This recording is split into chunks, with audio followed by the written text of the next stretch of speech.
Now, if you've watched the last 2 weekends of UFC, 2 weekends ago, UFC Vancouver, main card fight, Todd Duffy versus Jeff Hughes, and the fight gets ended in the first round because of an eye poke from Jeff Hughes onto Todd Duffy. And if you watched this past weekend, main event fight, Yair Rodriguez versus Jeremy Stephens, it was, by far the best fight on the card. It was an extremely good main event on paper.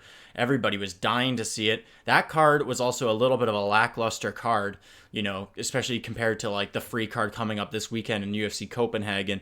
And everybody was really just that card was really all about the main event, and it was tragically finished about 15 seconds into the fight when Yair Rodriguez accidentally poked Jeremy Stephens in the eye.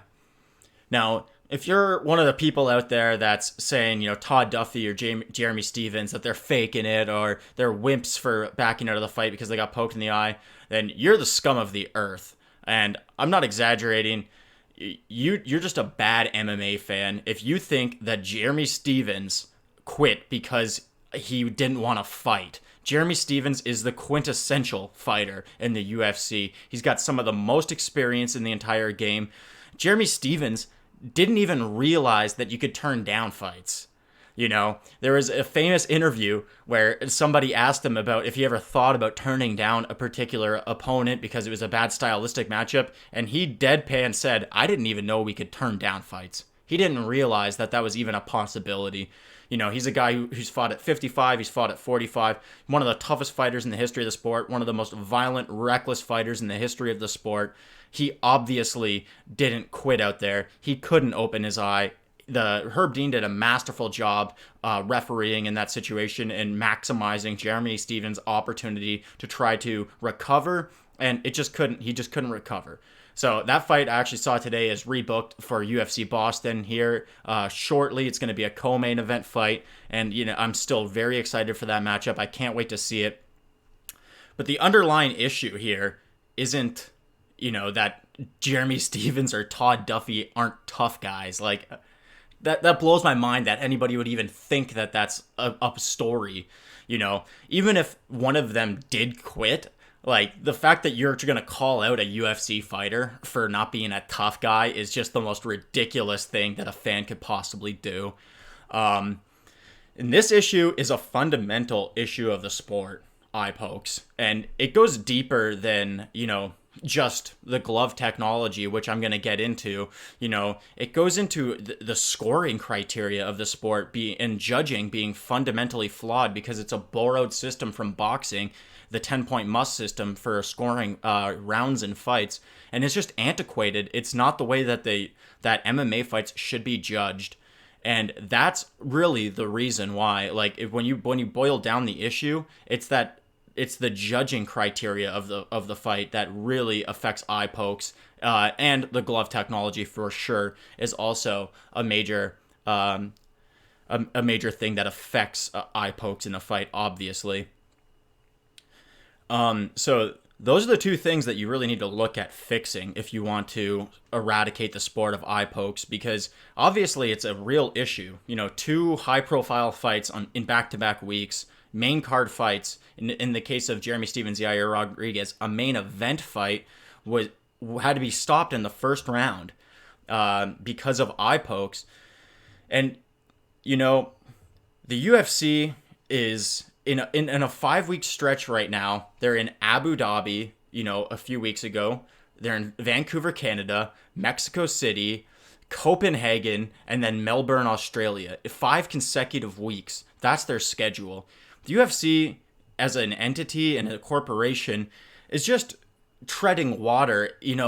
All they can do is market fights and put on fights and try to gather and negotiate with talent in order to fill out these cards. They do a card damn near every single weekend. It's a worldwide sport, as I just mentioned. Abu Dhabi, Canada, Mexico, Copenhagen, Denmark, and Australia in a 5-week stretch. They're international. They can't spend their time trying to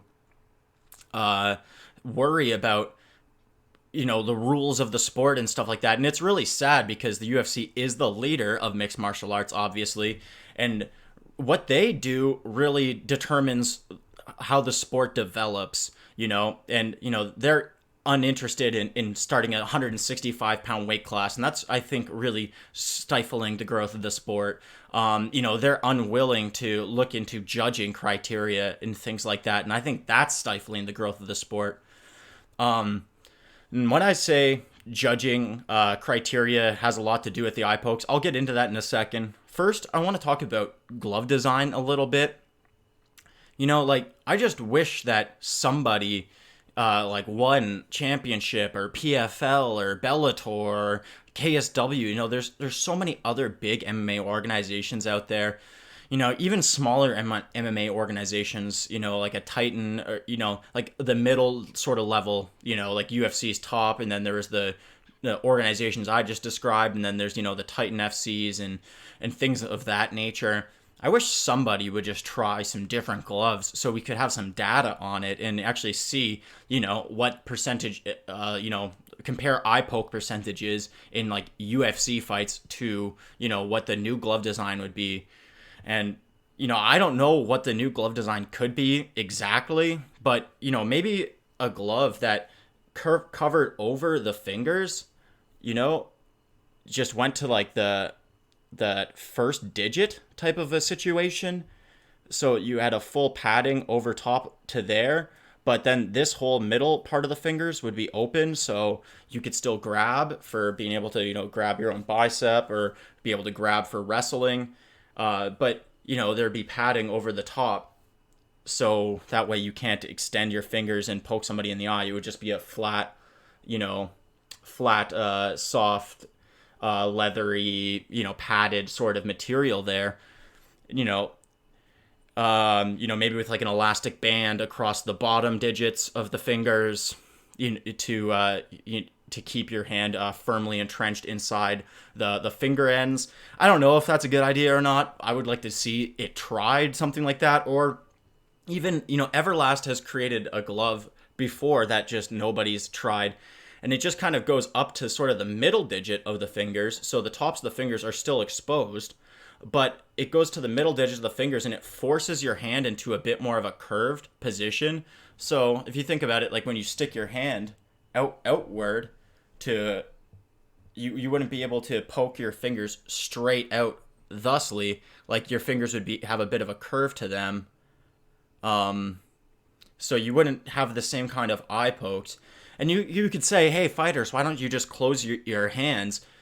The thing is if you close your hands, you're literally, this might sound crazy, but you're literally not as agile. If your fists are clenched, that's like, it's a message to your body that you're in a tense position when your fists are clenched. And when you're tense, you can't move as smoothly. You're not as agile. It's like when you're stretching. If you're ever foam rolling, and you're making you're grimacing while you're foam rolling over a particular part of your body, you're actually not going to be able to fully stretch out that part of your body that you're trying to foam roll out. That myofascial release, your body won't release.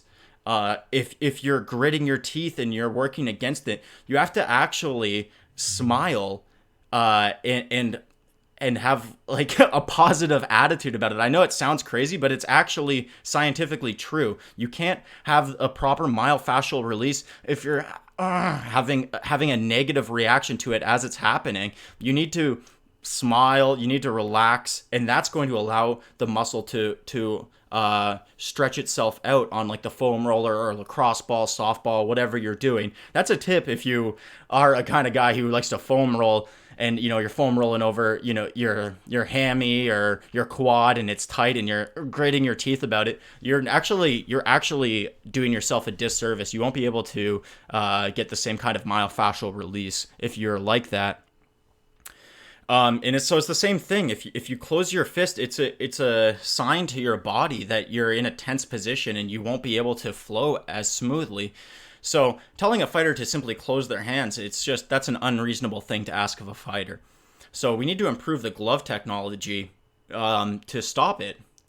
The other thing that the reason why I'll go into the judging now. The reason why judging plays a major factor in this is that referees are intimidated to take a point because of the 10-point must system. The fact that over 90% of MMA fights are only 3 rounds. If you take a point from a guy in MMA where you only have 3 rounds, you're screwing that person over. Like, you're immediately, if they lose a round, the best they can do is draw, because if they lose a round, it's a 10-9, and now you've taken a point away, it's a 10-8.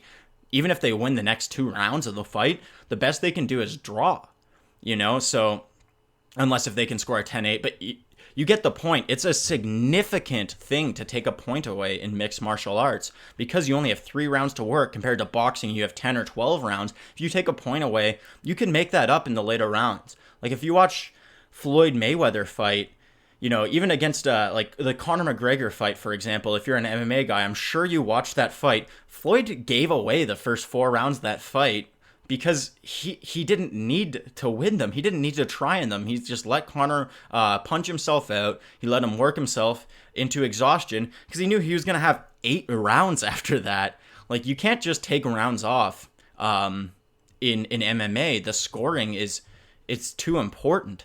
So a referee knows that, so they're intimidated to take a point from fighters. A possible solution to this would be, just don't change the judging at all, which is, the likeliest of scenarios because there'd be so much that would have to go into changing the judging. But instead of taking points away for infractions, just take money away.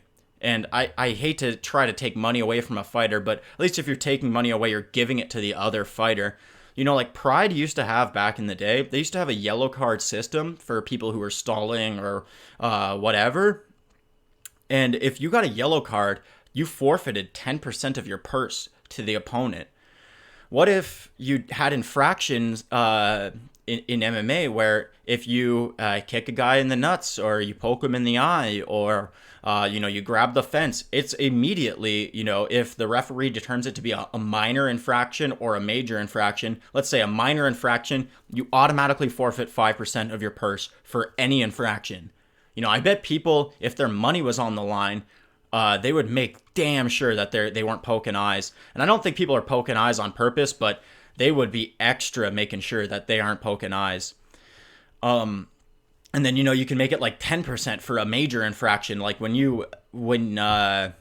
Jeff Hughes poked Todd Duffy's eye, like Todd Duffy is obviously in a very bad way. If you took 10% off of Jeff Hughes in that moment,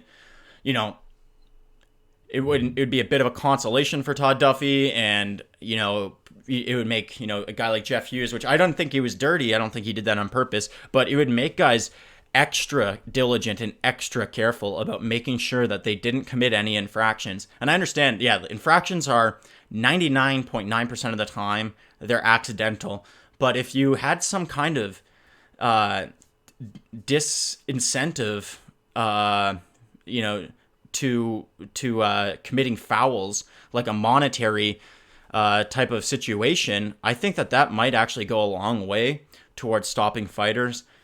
And, that would be a very quick and easy stopgap, like completely revamping the judging criteria and the way that judging goes down would be extremely expensive. It would be extremely time consuming. It would take an extremely long trial period to even see if it's working or not. And it would require constant tweaking. So it's just not realistic to think that judging is going to change, even though it should have changed so long ago. It's really kind of pathetic and pitiful that it's just a borrowed system from boxing. But yeah, that's my opinion on eye pokes. I'm very excited that Jeremy Stephens and Yair Rodriguez is going to be ran back at UFC Boston, co-main event. Main event, I believe, is Dominic Reyes and Chris Weidman making his 205-pound debut. That's going to be a hell of a card down the line. I forget when that is exactly, but it's coming up here in the not too distant future. And now Yair Rodriguez and Jeremy Stephens, there's even more juice for it. So in a weird way, even though it's going to be a co-main now, like the fight's even bigger. There's a little bit of controversy around it. That UFC Boston card is going to be really exciting. I'm super looking forward to it. So yeah, that's my opinion on eye pokes. I think it's ultimately a judging problem, and also, it's a glove technology problem. I really wish that some organization would at least attempt some different gloves. At least attempt maybe I'm not saying that taking money away from fighters or doing like that idea is the answer, but I'm just trying to think out loud here and try to come up with some kind of solution, because the way that the sport is right now is clearly not working.